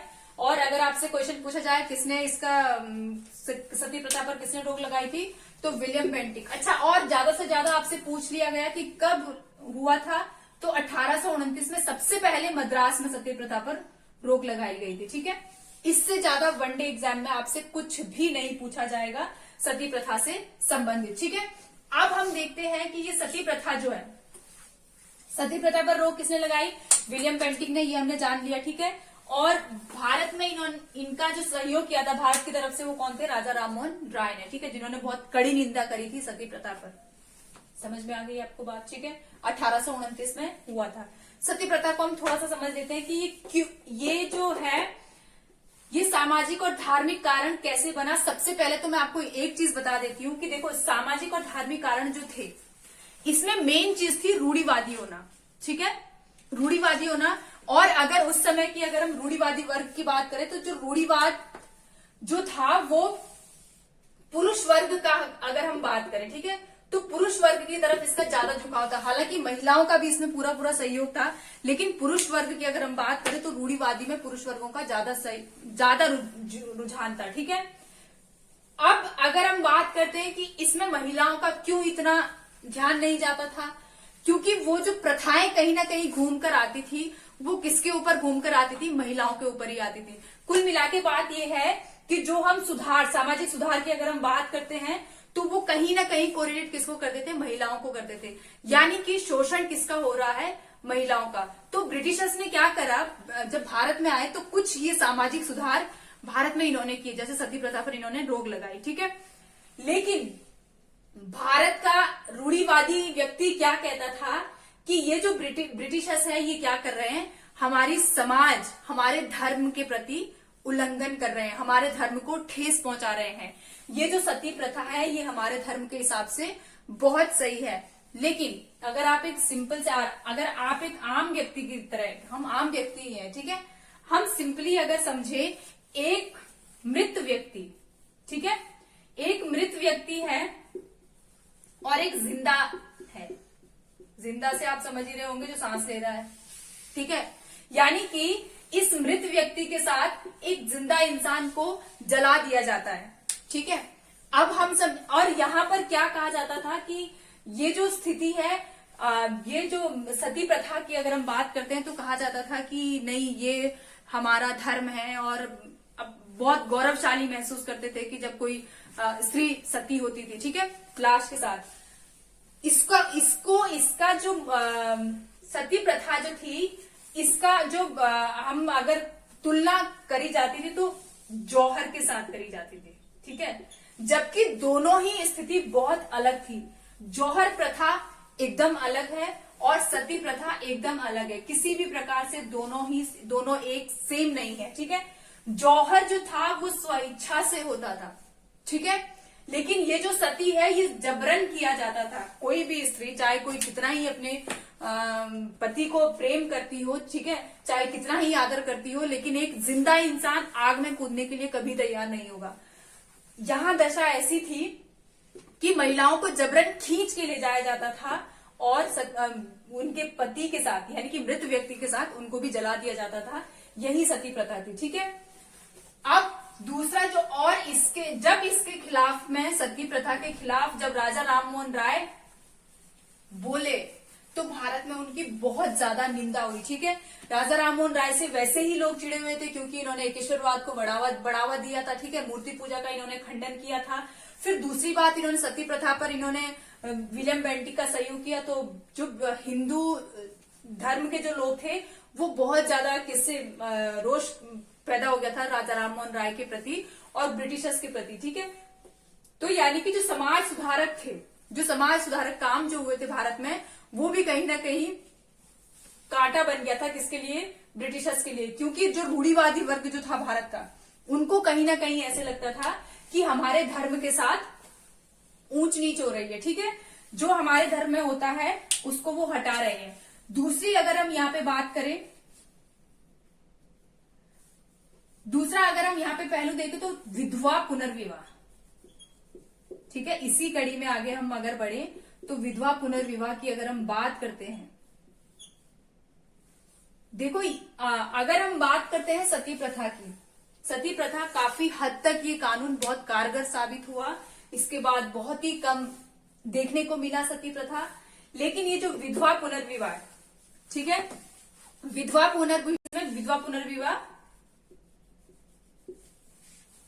नियम आया था और इसकी 1856 में, ठीक है। हाँ, 1856 में आया था। किसने लागू किया था? कैनिंग ने। तो कैनिंग कौन सा टाइम चल रहा है? ये कैनिंग का इस टाइम पीरियड चल रहा है, ठीक है। 1857 की क्रांति भी किसके समय में हो रही है? कैनिंग के समय में, ठीक है। तो ध्यान देना है, विधवा पुनर्विवाह जो अधिनियम था वो कब लागू हुआ? 1856 में लागू हुआ। किसने लागू किया? कैनिंग ने लागू किया। अगर हम भारतीय परिप्रेक्ष्य में बात करें कि भारत में इनका सहयोग किसने दिया था, तो ये दिया था ईश्वरचंद्र विद्यासागर। बहुत फेमस पर्सनालिटी है, बहुत फेमस व्यक्तित्व है किसका? ईश्वरचंद्र विद्यासागर का। कहा जाता है कि 1856 में जब ये अपने मित्र की बारात लेकर चले थे, इनके जो मित्र हैं वो किससे विवाह कर रहे थे? एक विधवा महिला से विवाह कर रहे थे। तो पूरे बनारस में जब इनके दोस्त की जब बारात निकली तो इनको देखने के लिए इतनी भीड़ जमा हो गई थी कि लोग नालों में गिर जा रहे थे, ठीक है। किसको देखने के लिए? ईश्वरचंद्र विद्यासागर को, क्योंकि इन्हीं के प्रयासों से ये अधिनियम ला पाए थे, ठीक है। इसमें ये जो नियम है, ये जो विधवा पुनर्विवाह है, ये आने को तो आ गया, ठीक है। इसका स्वागत भी किया गया, लेकिन ये विधवा पुनर्विवाह अगर हम बात करें, हम अभी बात करते हैं कि हम 21st सेंचुरी में, 21वीं शताब्दी में हम जी रहे हैं, लेकिन ये विधवा पुनर्विवाह आज भी उतना का उतना ही है, कहीं भी इसमें कोई बदलाव नहीं आया है। क्यों? अगर मैं अपने सराउंडिंग ही देखूं, अगर मैं अपने आसपास देखूं, तो भी ये विधवा पुनर्विवाह जो है पूरी तरीके से वैसा ही है। इसमें क्या बखान किया जाता है? अगर पुरुष की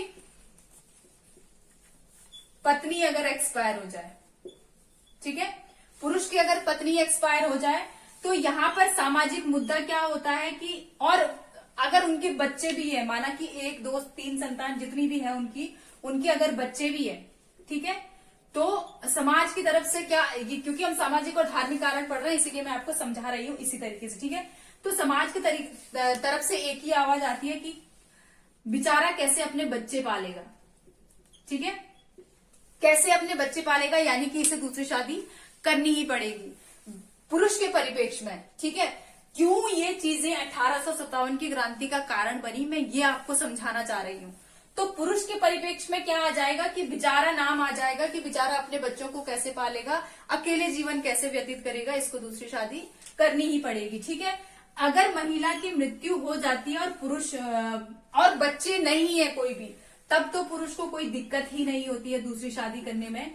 फिर तो समाज यही कहेगा कि अरे बहुत छोटा है अभी बच्चा, इसको तो शादी कर लेनी चाहिए, और बच्चे भी नहीं है, तो बहुत आसान हो जाता है। किसके परिप्रेक्ष्य में? पुरुष के परिप्रेक्ष्य में, ठीक है। यहीं पर अगर हम एक स्त्री की बात लें, अगर यहाँ पे हम एक स्त्री को रखें तो यहाँ पे क्या हो जाता है, स्त्री का अगर पति एक्सपायर हो जाता है, ठीक है, पति की अगर मृत्यु हो जाती है, तो यहाँ पर क्या, और गलती से अगर इनकी संतान भी है, तब तो सबसे पहले तो स्त्री का ये जमीर नहीं बोलेगा कि मैं दूसरी शादी कर लूं, ठीक है, क्योंकि उसका एक ही डायलॉग, एक ही कथन क्या रहेगा कि मेरे पति की एक ही निशानी है, मुझे इसको पाल पोस के बड़ा करना है, इसको अच्छा जो भी है अच्छा पद प्रतिष्ठा दिलाना है, यही उसका फिर जीवन आगे का इसी में व्यतीत हो जाएगा, ठीक है। अगर इसकी संतान नहीं भी है, ठीक है, तो इसे बहुत मुश्किल हो जाता है कि इसके साथ कोई दूसरा लड़का खड़ा हो जो इससे शादी करे, ठीक है, क्योंकि ये विधवा है, और बहुत उससे देखा जाता है कि नहीं इसकी किस्मत ऐसी थी, ठीक है। दूसरा लाछन क्या लगाया जाता है कि इसकी किस्मत ऐसी है कि इसके क्या पति ही एक्सपायर हो गए, ठीक है।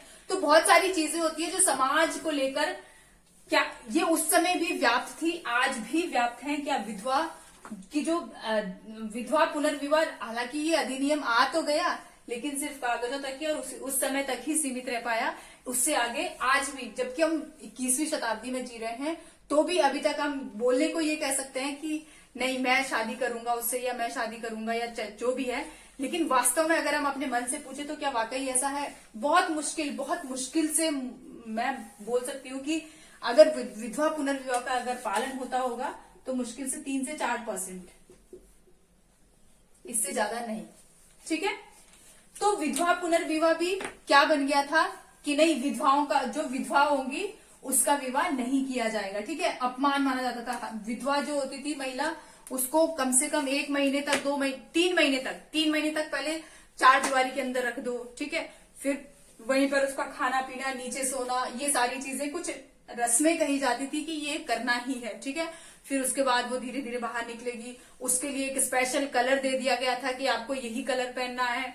तो ये सारी चीजें क्या थी, जब ये चीजें हटाई गई तो ये भी जो हमारे जो देश में जो रूढ़िवादी लोग थे उनको ये चीजें बिल्कुल अच्छी नहीं लगी कि हमारे धर्म के साथ हस्तक्षेप किया जा रहा है। ठीक है, इसके बाद एक और क्या था, शिशु बलि। ठीक है, शिशु प्रथा, शिशुवध में क्या होता था, शिशुवध पर रोक लगा दी गई। इसमें क्या कर दिया जाता था, इसमें कन्या भ्रूण जो होता था उसको पेट में ही खत्म कर दिया जाता था। आज भी बहुत देखने को मिलता है, लेकिन अब थोड़ा कम हो गया है, पहले बहुत ज्यादा ये देखने को मिलता था। ठीक है, उस समय क्या माना जाता था, कन्या का अगर जन्म हुआ है किसी घर में तो बहुत अशुभ माना जाता था। और अशुभ का अगर रीजन देखा जाए उस समय, तो मुझे नहीं लगता है कि कोई भी अपने बच्चे को अशुभ समझता होगा। लेकिन उस समय आर्थिक स्थिति लोगों की ऐसी हो जाती थी और दहेज का इतना ज्यादा प्रचलन था उस समय कि लोगों को बड़ा दुख होता था कि अरे हमारी बच्ची पैदा हुई है तो हम अब इसकी शादी कैसे करेंगे। कुल मिला के कनेक्शन कहीं ना कहीं था। ठीक है, हम ये चीजें अगर हमारे समाज में व्याप्त थी तो हम इसको नकार नहीं सकते हैं। ठीक है, इनका कुछ रीजन था क्योंकि तभी लोग इनको मानते भी थे। इसका कुछ अगर हम इसका आधार अगर देखा तो उसके पीछे रीजन कुछ कारण और निकल कर आते हैं। ठीक है, और इसके बाद जो बहुत इंपॉर्टेंट यहां पर था वो था 1813। ठीक है, 1813 में चार्टर एक्ट आया था जिसमें क्या कर दिया गया था, ईसाई मिशनरियों को भारत में प्रचार प्रसार की अनुमति दे दी गई थी। ठीक है, भारत में प्रचार और प्रसार की अनुमति दे दी गई थी। इस अनुमति में क्या हुआ था कि ये जो 1813 में जो चार्टर एक्ट आया था उसमें कहा गया था कि जो ईसाई मिशनरीज हैं वो क्या करेंगी, भारत में प्रचार और प्रसार कर सकती है। अब देखो, जो धर्म से संबंधित, जो ईसाई धर्म के जो गुरु हैं और जो भी उस धर्म के रक्षक हैं, वो चलो उसका प्रचार प्रसार करें, वहां तक कोई दिक्कत नहीं थी। लेकिन इसमें क्या हो रहा था, जो ब्रिटिश के जो ऑफिसर्स थे वो भी कभी कभी प्रचार प्रसार करने के लिए निकल जाते थे और इतना एक्साइटेड होके कि उनके मुंह से बार कभी कभी ये भी निकला है कि हम संपूर्ण भारत को ईसाई धर्म में मिलाकर रहेंगे, यानी कि संपूर्ण भारतीयों को हम ईसाई बनाकर रहेंगे, जो कि क्या बन गया था, 1857 की क्रांति का कारण बन गया था। क्योंकि लोगों को समझ में आने लग गया था, जबरन क्या कर रहे थे, ये ईसाई धर्म लोगों से अपना रहे थे। ठीक है, कौन, ब्रिटिश, ये ईसाई मिशनरी जो भारत आए थे। ठीक है, किसी को ये धर्म का, किसी को ये पैसे का लालच देके, किसी को किसी रूप में, तो कैसे ही ना कैसे करके ये क्या कर रहे थे, लोगों को ईसाई धर्म के लिए प्रोत्साहित कर रहे थे। ठीक है, तो ये थे हमारे आज के 1857 की क्रांति के कारण। ठीक है, इसके बाद आज की क्लास हम यहीं तक रखेंगे। नेक्स्ट हमारे जो टॉपिक रहेंगे, इसके बाद का हमारा रहेगा प्रारंभ, और इसके बाद जो हमारा नेक्स्ट जो वीडियो बनेगा सिर्फ इसमें हम 1857 की क्रांति को समाप्त कर देंगे। ठीक है, नेक्स्ट टॉपिक हमारे रहेंगे प्रारंभ, विस्तार, असफलता के कारण और स्वरूप। विस्तार में आपको समझ में आ गया होगा, प्रारंभ जहां से शुरू हुई थी यानी कि बैरकपुर बंगाल का हम क्षेत्र देखेंगे, फिर विस्तार देखेंगे, वास्तविक जो आरंभ था वो कहां से हुआ, फिर विस्तार को देखेंगे किसने कहां से भाग लिया। ठीक है, कहां कहां तक ये क्रांति फैली, फिर ये असफल क्यों हुई, नेक्स्ट वीडियो में ही हम जानेंगे इसका कारण क्या था। ठीक है, कोई भी जितने भी लोग 1857 की क्रांति के लिए लड़े थे उनका सबका निजी स्वार्थ था। ठीक है, देश के लिए कोई नहीं लड़ रहा था, सबसे पहला इनका असफलता का जो कारण था वो वही था। ठीक है, दूसरा, फिर सबसे लास्ट हम देखेंगे कि इतिहासकारों ने इस 1857 की क्रांति को कैसे जाना है, क्या क्या कहा है। ठीक है, तो वो हम देखेंगे स्वरूप में।